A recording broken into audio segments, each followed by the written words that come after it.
Hello, my name is Catherine White, and thank you for joining me. Today I will be assuming the role of Human Resource Manager of the Picasso Company. Let me get started by explaining the situation at hand. For the purpose of the PowerPoint presentation, please begin on slide number 3.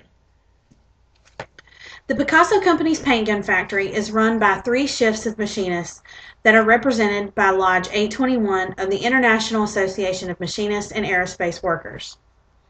Upon receipt of a petition for a first shift leader, the factory manager, Sharon Murphy, has decided to post a vacancy.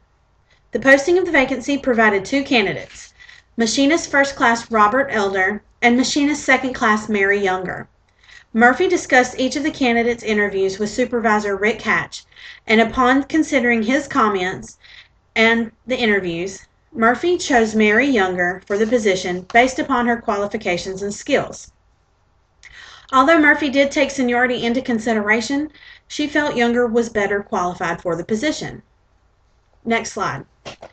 Consequently, Robert Elder filed a grievance claiming that the collective bargaining agreement had been violated by the company because he wasn't given full consideration for the position because the company hired the more junior employee. According to Rose, a grievance is a dispute or controversy between the employer and one or more of its employees or the union. Next slide. Proper handling of problems can prevent them from turning into formal grievances. According to Meyer, it is important in examining problem solving to determine the type of problem, the rights given the facts of the situation, and, based on these, the likelihood that the problem will become a grievance. Only then is it possible to apply the rights to the facts of the grievance and obtain a resolution. Next slide. As Human Resource Manager, it is my responsibility to ensure the employees are treated fairly and are given the tools to succeed. In fact, as quoted in Werner, the essence of human resource management is creating opportunities for people to work to be successful. Now, my goal here today is to show that the company did not violate the contract by choosing Younger over Elder for the position. Let us first discuss what we know about each candidate. Next slide. According to the case, we know that Elder is a first-class machinist with a seniority date of March 10, 1987, and he was previously a shift leader for the second and third shifts for over 5 years, but he voluntarily resigned from that position to take a day shift position so he could spend more time with his family.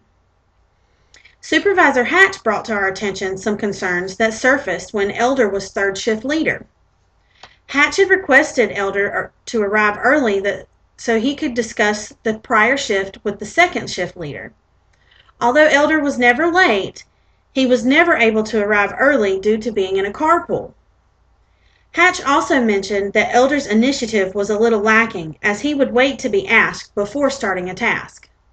Next slide. We also know that Mary Younger is a second-class machinist with a seniority date of July 6, 1991, just a little over 4 years less seniority than Elder. We know that she had previously qualified for a first-class machinist position, but was not promoted because there were no vacancies. According to Hatch and Murphy, Younger is believed to have better interpersonal skills and communication skills, initiative, and attitude, and is assumed that employees will feel more comfortable going to her for their questions. Next slide. Next, let us discuss what we know about the collective bargaining agreement. Collective bargaining agreements are typically short-term contracts between employers and their labor unions, setting forth basic terms of employment such as wages and benefits. Next slide. Section 20.1 of the labor contract states that when there is an opening for a position, the company must post on their bulletin boards a notice of the opening with the rate of pay for 3 days. The idea behind this is so that all employees will know about the position and can see if they qualify based on requirements and their qualifications. At the end of the 3 days, the position must be filled by the employee who qualifies as soon as possible, but no more than 10 days. Section 20.4 of the labor contract states that the company must give full consideration to seniority and the qualifications of employees when filling leadership positions. Next slide. I do not feel that the contract was violated based upon the sections of the contract that were provided. The opening was posted as required by Section 20.1, and although he was not chosen, Elder was given consideration for the position as required in Section 20.4. The contract does not say that the company must award the position to the employee with more seniority. It says the senior employees must be fully considered.